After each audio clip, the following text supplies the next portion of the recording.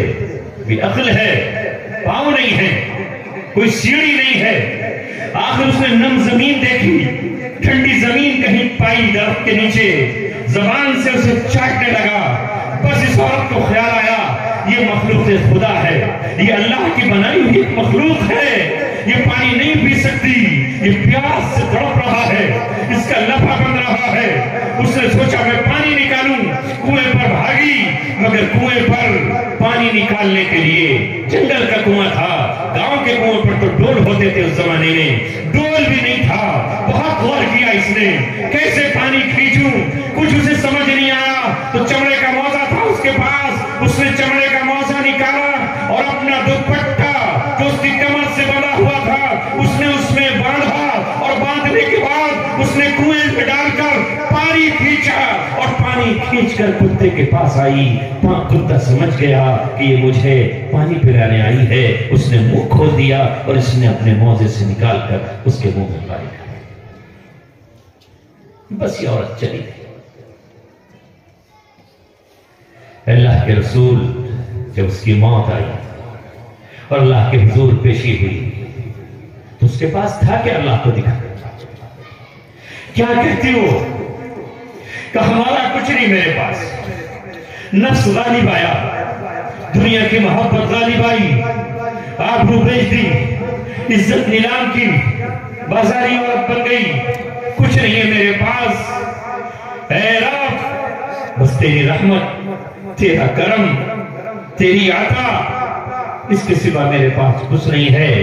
اللہ نے کہا ہاں وہ میری عطا تو ہے ہی، رحم تو اپنی جگہ ہے، مگر ہم نے دنیا کو دارالعمل بنایا ہے، ہم جنت عمل کے بدلے میں دیتے ہیں، اور ہم عمل ضرور دیکھیں گے۔ جہاں تیرے پاس کوئی عمل نہیں تھا، مگر ایک عمل تیرا ایسا ہے کہ جس عمل میں اس میں اتنا اخلاص تھا، اس میں اتنی للہیت تھی، ایسا خلوص تھا، وہ میرے نام پر تھا، اس میں کوئی دکھاوا نہیں تھا، جنگل میں کوئی تجھے دیکھنے والا نہیں تھا، کوئی تیری تاریخ لکھنے والا نہیں تھا، کوئی تجھے شاباشی دینے والا نہیں تھا، کوئی تجھے تیرا نام اور تمغہ لٹکانے والا نہیں تھا۔ تو تھی، کتا تھا، تیسرا میں تھا، میری آنکھ تھی، تو نے میری محبت میں میری مخلوق پر اپنا دوپٹہ اتارا، کنویں سے پانی نکالا، میری ایک مخلوق کو تو نے بچایا ہے، اس پر احسان کیا ہے۔ جا، تو میری مخلوق ہے،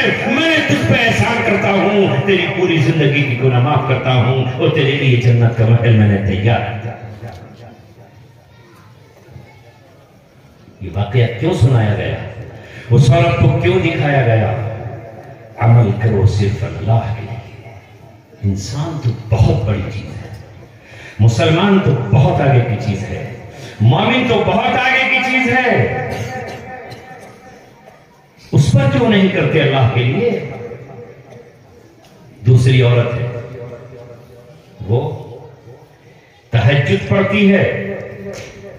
ہاں رسول اللہ کا واقعہ بتایا ہوا ہے، احادیث میں موجود ہے، وہ تہجد پڑھتی ہے، عبادت گزار ہے، شب زندہ دار ہے، پیشانی پر ظاہر ہے زیادہ تہجد پڑھے گی تو نشان پڑ ہی جائیں گے، سب کچھ ہے، شوق میں بلی پال لی، مگر جب پالی تھی تو ذمہ داری نبھانا تھی، اس کو کھلانا تھا جو وہ کھاتی، اس کو پلانا تھا جو وہ پیتی۔ اس بلی کو اس نے خود نہیں کھلایا، کھڑی ہے نماز میں، بلی بندھی ہوئی ہے، باندھ کے بھی رکھا کہ بھاگ نہ جائے، دل بھی بہلانا ہے اور کھلانا بھی نہیں ہے۔ وہ بلی مایوس سی نظروں سے، حسرت کی نظروں سے، بھوکی پیاسیوں سے تکتی، مگر بے زبان تھی، وہ کچھ کہہ نہیں سکتی تھی۔ یہ اللہ کو راضی کرنے میں لگی، میں اللہ کو راضی کر رہی ہوں، تہجد گزار ہوں، ولی اللہ ہوں، اللہ کی پہنچی ہوئی ولی ہوں، اسی حال میں اپنی عبادت کرتی رہی، یہاں تک کہ وہ بھوکی پیاسی معصوم بلی ایک دن دم توڑ گئی، اور دنیا سے رخصت ہوئی. اسے پتا کہ نہیں بلی مر گئی، اٹھا کر پھینک دیا. وہ آنکھ جو کبھی نہیں سوتی، وہ رب جو کسی کو نہیں بھولتا، اسے اپنے ہر بندے کی، ہر مخلوق کی اسے فکر ہے. اس نے یہ بات نوٹ کی اور اللہ تعالیٰ نے دل میں یہ کہا تیرے سجدوں کی مجھے ضرورت نہیں ہے، تیرے لمبی لمبی نمازوں سے مجھے کیا فرق پڑتا ہے. کائنات کا ہر ذرہ میری عبادت کر رہا ہے. ان گنت فرشتے ہیں جو میری عبادت میں مصروف ہیں، چرخے آسمان ہے، زمین ہے، کون میری عبادت نہیں کرتا. میں نے تو انسان کو درد کے واسطے پیدا کیا ہے، حقوق اس پر عائد کیے ہیں. تو نے اگر پالا تھا تو تیری ذمہ داری بنتی تھی، نہیں پالتی تو میری ذمہ داری بنتی تھی کہ میں اس کی خوراک کا اور اس کی غذا کا انتظام کرتا. میں جیسے بھی کرتا، میں نے اس کو مخلوق بنایا تھا. شاید اس کی سزا یہ ہے کہ تجھے اب جہنم میں جلنا ہوگا. اور محمد رسول اللہ نے اسے جہنم کی آگ میں جلتے ہوئے دیکھا، بلکتے ہوئے دیکھا، کوئلہ بنتے ہوئے دیکھا. اور اللہ کے رسول نے جب پوچھا کہ یہ عورت کون ہے، کس گناہ میں یہاں آئی ہے، تو حضرت جبریل نے کہا اس کا گناہ یہ ہے کہ اس میں بلی کی خدمت لگی وہ پر گئی.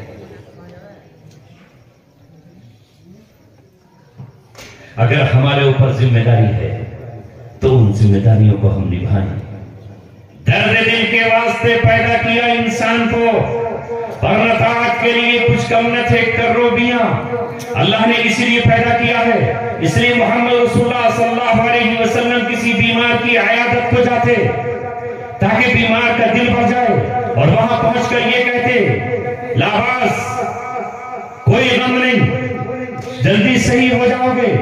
کہیں فرماتے اسأل اللہ العظیم رب العرش العظیم رب العرش العظیم ان یشفیکا، میں سوال کرتا ہوں اللہ سے جو عرش عظیم کا مالک ہے وہ آپ کو شفا دے دے. 7 مرتبہ آپ دعا کرتے.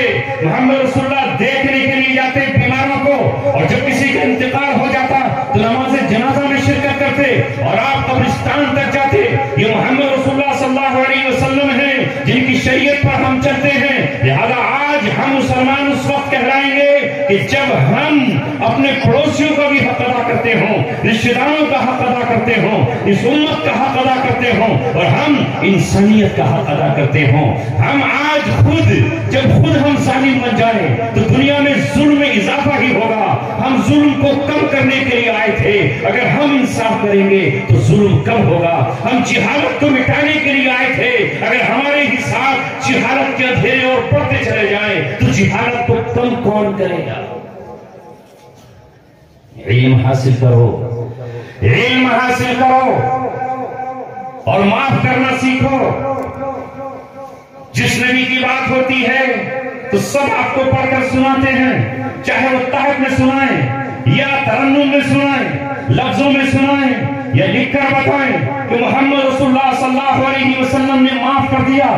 جب فتح مکہ پر وہ آئے، ان کے ساتھی تلواریں لہراتے ہوئے آئے تھے اور اس امید کے ساتھ آئے تھے کہ آج محمد رسول اللہ صلی اللہ علیہ وسلم ہمیں مکہ میں اپنے دشمنوں سے، اپنے مد مقابل قوم سے، جنہوں نے انہیں ان کے گھر سے نکالا تھا، جنہوں نے انہیں خانہ کعبہ کی چابیاں تک نہیں دی تھی، ان سے ہم انتقام لیں گے. مگر محمد رسول اللہ صلی اللہ علیہ وسلم نے جو ان سے پوچھا کہ آپ اس سے کیا توقع کرتے ہو تو انہوں نے یہ کہا انت اخن کریم، آپ ہمارے کریم بھائی ہیں، وابنو اخن کریم، اور آپ ہمارے کریم بھائی عبداللہ کے بیٹے ہیں. لہذا ہم آپ سے کرم کی امید کرتے ہیں، ہم آپ سے ظلم کی توقع نہیں کرتے، ہم آپ سے کرم کی امید کرتے ہیں. تو آپ نے کہا میں آیا ہی کرم کرنے کے لیے ہوں، میں آیا ہی رحم کرنے کے لیے ہوں. جس طرح اللہ تعالیٰ نے اپنے آپ کو کہا ہے وہ رحمت للعالمین ہے، اسی طرح اللہ نے مجھے بھی کہا ہے وما ارسلناک الا رحمت للعالمین، میں آج رحمت برساؤں گا. جاؤ، میرا بھی تم پر وہی اعلان ہے جو حضرت یوسف نے اپنے بھائیوں سے کہا لا تثریب علیکم اليوم، آج تم پر کوئی پتہ نہیں ہے، وانتم الطلقاء، تم سب کے سب آزاد. کوئی انتقام نہیں لیا. ہم تو زمانے جاہلیت کی زندگی گزار رہے ہیں. اگر تھپڑ مارا ہے کسی کے تو ہم خنجر مار کے انتقام لیں گے، اگر بال اکھاڑا ہے تو ہم گردن توڑ کے انتقام لیں گے، اگر ایک گنا ہمارے کھیت سے توڑ لیا ہے تو ہم اس کی پوری فصل کو آگ لگا کر انتقام لیں گے۔ یہ کیا انتقام کا جذبہ ہے کہ دیہاتوں میں نہیں دیکھتے؟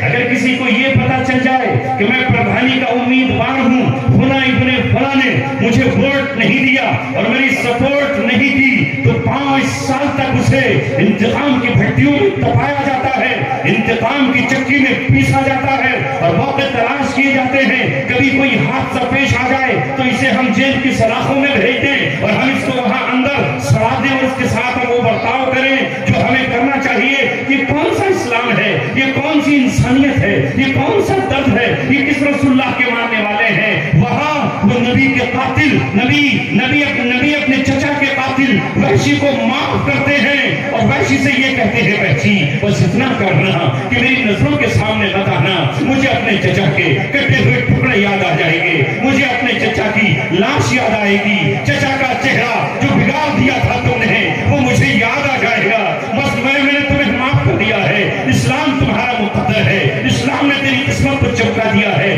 میرے رب نے تیری خطا کو معاف کر دیا ہے، تمہیں کیا کر سکتا ہوں۔ اسی طرح محمد رسول اللہ نے جب اپنے چچا کی لاش کے پاس آ کر ان کے 13 ٹکڑے دیکھے، ناک کٹی ہوئی تھی، کان کٹے ہوئے تھے، کلیجہ چبایا ہوا تھا، تو محمد رسول اللہ کو بھی اپنی غیرت یاد آ گئی اور جوش حمیت ان کا ابل پڑا، اس لیے کہ وہ کوئی گرے پڑے خاندان سے نہیں تھے، محمد رسول اللہ بنو ہاشم سے تھے، قریش کی سب سے اعلیٰ شاخ سے تھے، وہ اسماعیل کے بیٹے تھے جو چھری کے نیچے بھی نہیں گھبرایا تھا، وہ ابراہیم کی اولاد تھے جو آگ کے دریا میں بھی کود کر کے مسکرایا تھا۔ لہذا حضرت رسول اللہ نے کہا چچا جان قسم کھاتا ہوں جب تک تمہارے دشمنوں کو اس طرح 70 کو تمہارے جیسا نہیں کر دیتا اس وقت چین کے لیے نہیں سوؤں گا۔ اسی وقت اللہ کا پیغام آیا محبوبم نہیں، ہم نے آپ کی شان رحمت رکھی ہے، عفو درگزر رکھی ہے، تمہارا ایک عمل سنت بن جائے گا، تمہارا ایک فرمان سنت قرار پائے گا، تمہاری سنت پہ مٹنے کے لیے تمہاری امت آگے بڑھے گی، نہ جانے تمہاری امت میں کیسے کیسے لوگ آئیں گے۔ اس لیے تمہاری سنت میں یہ ہے کہ مردہ لاش کی بے حرمتی نہیں کی جائے گی، مردہ جسم پر ٹھوکرے نہیں ماری جائیں گے، مردہ جسم کو کاٹا پیٹا نہیں جائے گا، اسے مسلح کہا جاتا ہے۔ آپ مسلح نہیں کر سکتے، اگر قسم بھی کھالی ہے تو ہم ہیں آئین بنانے والے اور ہم ہیں قانون بنانے والے، دستور بنانے والے ہم ہیں۔ ابھی پورا قرآن ہم نے آپ پر نہیں اتارا ہے، لوگ ہمیں قانون آپ کو دے دیتے ہیں کہ اگر کوئی تمہارا امتی یا تمہارا کوئی صحابی یا تمہارا کوئی تابعی کوئی ایسی قسم کھا لے جو اللہ کے دستور میں نہیں ہے اور وہ اسلام کے خلاف ہے اور وہ ظلم و ستم پر مبنی ہے، تو وہ قسم کو پورا نہ کرے، قسم کو توڑ دے، اور اس قسم کا کفارہ یہ ہے کہ 10 مسکینوں کو کھانا کھلائے۔ نعرہ تکبیر، نعرہ تکبیر، نعرہ تکبیر۔ حضرت مولانا مفتی عبدالسمیع صاحب مدرسہ عاشقیہ تجوید القرآن۔ تو عاشقیہ میں عاشقین ہیں یا ویسے ہی عاشق ہیں؟ نبی کے عشق کا تقاضا یہ ہے ان کی سیرت پڑھو۔ سورت کی تو بہت سی تشریحیں ہم کرتے رہے، الحمدللہ آپ کی سیرت، آپ کے معجزات بیان کرنے کے لیے بھی ایک طبقہ ہے جو میرے شہر سے 63 کلومیٹر دور بریلی شریف میں رہتا ہے، انہوں نے پوری ذمہ داری لی ہے کہ رسول اللہ کے بال، حسن، جمال، دانت اور سب کی ہم تعریف کرتے رہیں گے۔ آپ کو نبی پاک صلی اللہ علیہ وسلم کی سیرت کو اپنا کر اس کو عمل کر کے ساری دنیا کو دکھانا ہے۔ وَلَا يَحُضُّ عَلَىٰ طَعَامِ الْمِسْكِينِ، مسکینوں کو کھانا کھلا کر، یتیموں کی کفالت کر کے، بیواؤں کے حقوق کی پاسداری کر کے، ان کی خبر گیری کر کے، کسی بچے کو گود لے کر یتیم کو اسے علم کی منازل طے کرا کر آپ کو یہ ادا کرنا ہے، امانتوں میں خیانت نہیں کرنی ہے۔ 1 لاکھ روپیہ ہو یا 1 تھیلا ہو، 1 سکہ ہو یا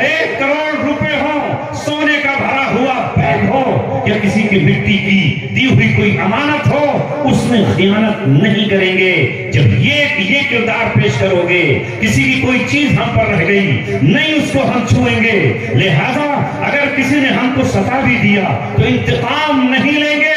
اگر کسی وجہ سے کسی سے کوئی غلطی ہو گئی تو بھی ہم معاف کریں گے, اس لیے کہ ہمارے نبی نے معاف کیا ہے, ہمارے اکابر نے معاف کیا ہے, صحابہ نے معاف کیا ہے, اور محمد رسول اللہ نے فتح مکہ پر معاف کیا ہے. جس کا حق ہے اسی حقدار کو دے دیں گے.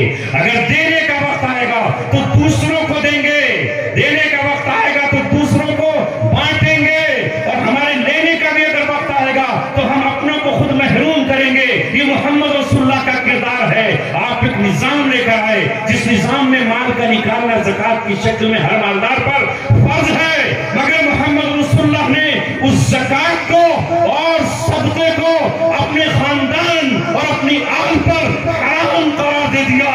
یہ زکات پوری امت کی ہے مگر آل نبی کو اور آل ہاشم کو نہیں دی جائے گی اور نہیں وہ دے گی. کیوں؟ کوئی اور ہوتا تو. یہ دنیا کے دوسرے رہبر اور رہنما ہیں جو سب کچھ اپنی ہی اولاد کو دینا چاہتے ہیں, جو اپنے بیٹے کو زندگی ہی میں پگڑی بنوا دینا چاہتے ہیں. بیٹے کے بعد پوتا اور پوتے کے بعد پرپوتا, یہ دوسرے لوگ ہیں, اور جو ایسا کرتے ہیں وہ محمد اللہ کے نہیں ہیں. محمد رسول, یہی تو ہمارا جھگڑا ہے ایک ایسی قوم سے جو یہ کہتی ہے کہ حضرت علی خلافت کے مستحق تھے اس لیے کہ وہ آپ کے داماد تھے, اس لیے کہ وہ آپ کے چچیرے بھائی تھے, اس لیے کہ وہ خاندان ہاشم سے تھے. ہم یہ کہتے ہیں کہ محمد رسول اللہ جس قرآن کو لے کر آئے ہیں اس کے اعتبار سے آپ نے زندگی ہی میں طے کر دیا تھا کہ مسجد کی امامت کا حقدار حضرت علی کے ہوتے ہوئے, عباس رضی اللہ تعالیٰ کے ہوتے ہوئے, ابن عباس کے ہوتے ہوئے, عمر رضی اللہ تعالیٰ کے ہوتے ہوئے ابوبکر صدیق ہے. تو جس نے اپنے سامنے ہی امامت صغرا, امامت کا منصب ابوبکر صدیق کو عطا فرمایا تھا, ان کی دنیا سے رخصت ہونے کے بعد اس محبوب صحابہ نے جس کو قرآن نے رضی اللہ عنہم ورضوا عنہ کا خطاب دیا ہے, انہوں نے اس کے ہاتھ پر بیٹھ کر کے اسے ہی اپنا امیر بنایا. یہی تو ہے. تو چلتا رہا وہ نظام. ابوبکر صدیق آئے تو اپنے بیٹے عبد الرحمن کو, محمد کو نہیں بنایا. حضرت عمر آئے, انہوں نے بھی نہیں بنایا. حضرت عثمان نے بھی ایسا نہیں کیا, اور حضرت علی مرتضیٰ نے بھی آخری وقت میں جب کہا حضرت حسن یا حسین کو نامزد کر دیجئے, نہیں نامزد کیا, نہیں نامزد کیا. لہذا اللہ تبارک و تعالیٰ نے ان کو انعامات سے نوازا. دنیا نے چاہا کہ حسن اور حسین کی نسلوں کا نام مٹ جائے, یہ خاندان ختم ہو جائے, یہ فنا ہو جائے, یہ سلسلہ باقی نہ رہے. اللہ نے کہا جسے میں رکھنا چاہتا ہوں اسے کوئی نہیں مٹا سکتا. فانوس بن کے جس کی حفاظت ہوا کرے وہ شمع کیا بجھے, جسے روشن خدا کرے.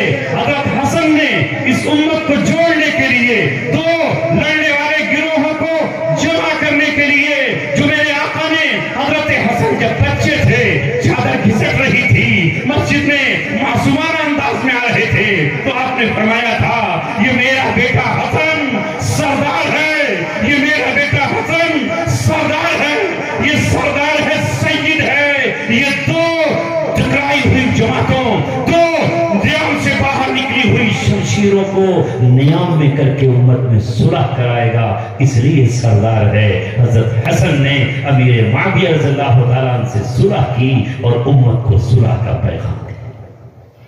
کہ ہم ایسا کریں گے؟ کہاں تیار نہیں کرنے کے لیے. ہمارے تو مقدمے چلیں گے کورٹ میں اور کچہری میں, اس کا ذمہ دار میں ہوں, کہے گا اس کا ذمہ دار میں ہوں, برسا برس گزر جائیں گے.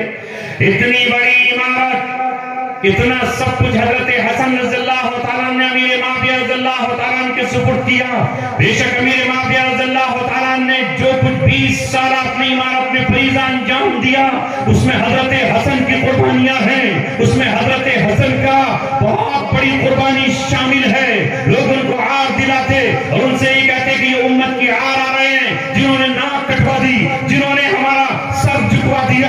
تو اس وقت انہوں نے کہا اے لوگوں سنو, نار سے یعنی آگ سے عار بہتر ہے. دنیا میں مجھے تم شرمندہ کر سکتے سکتے ہو، لیکن کل جہنم کی آگ اگر مجھے جلاتی تو تم نہیں بچاتے۔ حضرت علماء کرام نے لکھا ہے کہ اللہ تعالیٰ نے اس کی قربانی کا پھر ان کو یہ صلہ دیا۔ جانتے ہو کیا صلہ دیا؟ اس وقت اگر وہ لڑتے مقابلہ کرتے تو کچھ علاقے کی حکومت مل جاتی، اور ضروری نہیں کہ نہیں بھی ملتی۔ جب قربانی دی تو اللہ تعالیٰ نے حضرت حسن کو کہا یہ چھوٹے سا خطہ آپ کو ملتا، سرزمین عرب ملتی ہے، کچھ اور علاقے مل جاتے، جا تیری نسل سے تیری اولادوں میں میں ایک ایسی شخصیت کو برپا کروں گا جس کے بارے میں محمد رسول اللہ صلی اللہ علیہ وسلم نے فرمایا ہے کہ میری امت پر ایک ایسا وقت آ جائے گا کہ بادشاہوں کی طرف سے ان پر زمین تنگ کر دی جائے گی، حتی یغیق الارض عنہم، یہاں تک کہ زمین ان پہ تنگ ہو جائے گی۔ ثم یبعث اللہ رجلا من عطرتی، اللہ تعالیٰ پھر میرے خاندان سے یعنی فاطمہ کی اولاد سے حسن اور حسین کے سلسلے سے ایک ایسے شخص کو بھیجے گا فَيَمْلَأُ الْأَرْضَ قِسْطًا وَعَدْلًا، وہ پوری دنیا کو عدل سے انصاف سے اس طرح بھر دے گا كَمَا مُلِئَتْ ظُلْمًا وَجَوْرًا، جس طرح وہ ظلم اور جور سے بھری ہوئی تھی۔ آئیں گے آخر میں امام محمد جن کو دنیا امام مہدی رضی اللہ تعالیٰ عنہ کہتی ہے، آئیں گے اور آ کر رہیں گے اور اس روئے زمین پر اپنی حکمرانی قائم کریں گے۔ یہ زمین بھی سکو پائے گی، آسمان بھی سکو پائے گا، اور پوری دنیا سے ظلم و جبر کے بادل چھٹ جائے گا۔ یہ قربانی دیتا ہے اس کو اللہ تبارک و تعالیٰ نوازتا ہے۔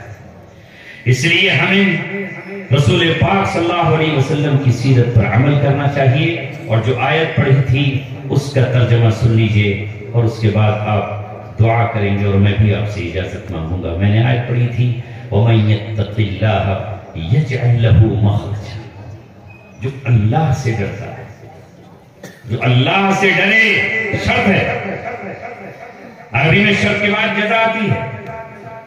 جیسے ہے نا کوئی کہے کہ جو پی جی نیٹ کوالیفائی کرے تو اس سے فلاں کالج ملے گا، جو اس امتحان کو پاس کرے وہ IAS بنے گا، جو انٹر پاس کرے وہ پھر کسی پروفیشنل کورس میں جائے گا، جو مدارس میں اتنے % نمبر لے آئے تو اس کا افتاء میں نام آئے گا۔ اس شرط ہے وہ نہیں آئے گا تو جائیے۔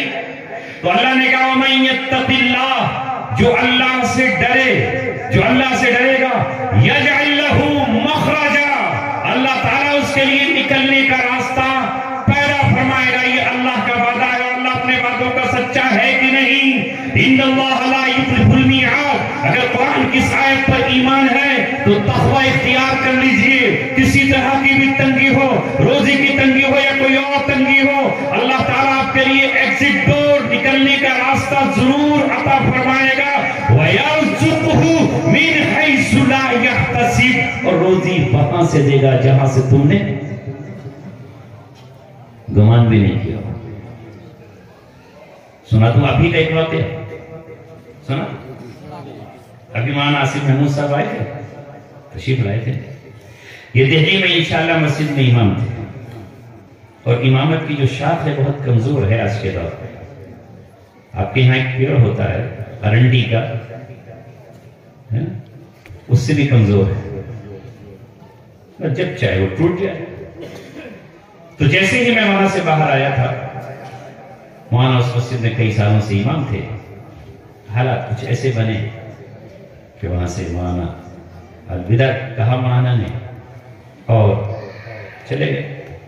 اب میرے پاس کچھ لوگوں کے فون آئے اور مجھ سے کہا کہ بڑی شاندار مسجد ہے، بڑی اچھی مسجد ہے، ایک بہت زبردست خطیب کی جگہ خالی ہوئی ہے، آپ اس کو پر کر سکتے ہیں۔ میں نے کہا کہ نہیں، میں نے نہ پہلے امامت کا ارادہ تھا نہ اب ہے۔ پھر لوگوں نے یہی سوچا اب بیچارہ یہ کیا کرے گا، گھر بھی ہے، بچے بھی ہیں۔ کل تک تو لوگ یہ سمجھتے تھے کہ اندر ہیں تو ان کی مدد کر دو، اب باہر آئے تو کون مدد کرے گا؟ تو انہوں نے ہمدردی میں کہا کہ آپ اس مسجد میں چلے جائیے، وہاں 20,000 روپے مہینہ کی تنخواہ ہے، وہ بھی آپ کو حاصل ہوگی۔ میں بھی اپنے امتحان کے لیے گیا کہ وہاں تو امتحان پورا ہوا، کورٹ نے تو مجھے چھوڑ دیا، حکومت ہند نے تو بری کر دیا کہ جائیے آپ مکھیہ دھارا سے جڑ جائیے، پبلک میں جائیے اور وہاں رہیے، اپنے بچوں میں جائیے، دیکھو یہ امت بھی مجھے معاف کرنے کے لیے تیار ہے یا نہیں۔ میں مسجد پہنچ گیا، میں نے کہا بھائی پتہ چلا ہے آپ کی مسجد اس طرح ہے، میں یہاں پہ حاضر ہو جاؤں۔ صدر صاحب تیار ہو گئے، مگر وہاں سیکریٹری صاحب اور دوسرے لوگوں نے کہا اللہ کی پناہ یہ آدمی وہاں سے آیا ہے، کہیں ہماری مسجد میں تالا نہ پڑ جائے، ہاتھ جوڑ لیجیے۔ میں واپس آ گیا اور میں نے کہا طے کر لیا اللہ اب کسی مسجد میں درخواست دینے نہیں جاؤں گا، تو ہی روزی مجھے کھلائے۔ وَيَرْزُقْهُ مِنْ حَيْثُ لَا يَحْتَسِبُ۔ حالانکہ صدر نے کہا کہ مفتی صاحب طاقت قوت اتنی ہے کہ ابھی آپ کو مسجد کی نماز پڑھوا دوں مغرب کی، مگر میں اکیلا نماز نہیں پڑھوں گا آپ کے پیچھے، پڑھنا تو ان لوگوں کو ہے۔ ابھی میرے پاس آئے تھے تو کچھ اور کہہ رہے تھے اور اب آپ سے کچھ اور کہہ رہے ہیں۔ خیر کوئی بات نہیں، میں نے کہا میں بھی چلایا تھا، آپ کے پاس نہ میں آؤں گا نہ کہیں اور جاؤں گا۔ اس وعدے کو کر رہا ہوں کہ کس نے آپ کے دل میں ڈالا، آپ نے یہاں پروگرام رکھا اور پروگرام رکھ کر مجھے بلایا، میں صرف آپ سے ملنے آیا تھا، مگر کوئی معصوم بچہ، کوئی نوجوان اور نہ جانے کس کس نے مجھے مصافحہ کرتے ہوئے ایسا نوازا کہ میں بھول گیا۔ اور اللہ نے کہا کہ میرے بندے اگر یہاں کا دروازہ بند ہوگا تو میں پٹھو کر کی مسجد میں تجھ سے تقریر کرا ہوگا اور کسی شخص سے بھی میں تیرا وہ تعاون کرا دوں گا کہ مہینوں تک تیرے گھر کا خرچ چل جائے گا، اور جب دوسرا وقت آئے گا تو پھر اللہ تعالیٰ کچھ اور بندے نوازنے کے لیے آ جائیں گے۔ یہ سچ ہے، جس سچ کو میں آپ کے سامنے عرض کر رہا ہوں، اس لیے یاد رکھو وَمَن يَتَّقِ اللَّهَ يَجْعَل لَّهُ مَخْرَجًا، اللہ سے تقوی اختیار کر لو، وہ اللہ تعالیٰ تمہارے لیے راستہ کھولے گا اور روزی وہاں سے دے گا۔ میں نے سوچا تھا کہ گاؤں کے لوگ مجھے نمازنے پر آئیں گے تو نواز دیں گے، لوگ پوچھ بھی رہے تھے کہ بھئی کتنا ملا ذرا بتا دیجئے۔ میں نے کہا یہ مٹھی بند ہے اور یہ گانٹھ بند ہے، اسے مت کھلنے دو، یہ برکت والی، کسی کے 100 کسی کے 200 50 10 20 یہ برکت والی چیز ہے، میں اسے برکت کے طور پہ رکھتا ہوں اور یہ برکت انشاءاللہ میری ختم نہیں ہوگی۔ اللہ کا فضل ہے، آج چوتھا مہینہ چل رہا ہے، برکت کے دروازے اللہ نے کھول رکھے ہیں، تو بس تقوی اختیار کیجئے، کسی کو دیکھ کر نہیں، اللہ کو دیکھ کر۔ وقت بہت ہو گیا، ماشاءاللہ بڑی اچھی سیٹنگ کرتی ہمارے بھائی جو پٹھوکر والے ہیں، انہوں نے بہت اچھا کیا، نہ میرا گلا دکھا نہ میری طبیعت میں بار ہوا۔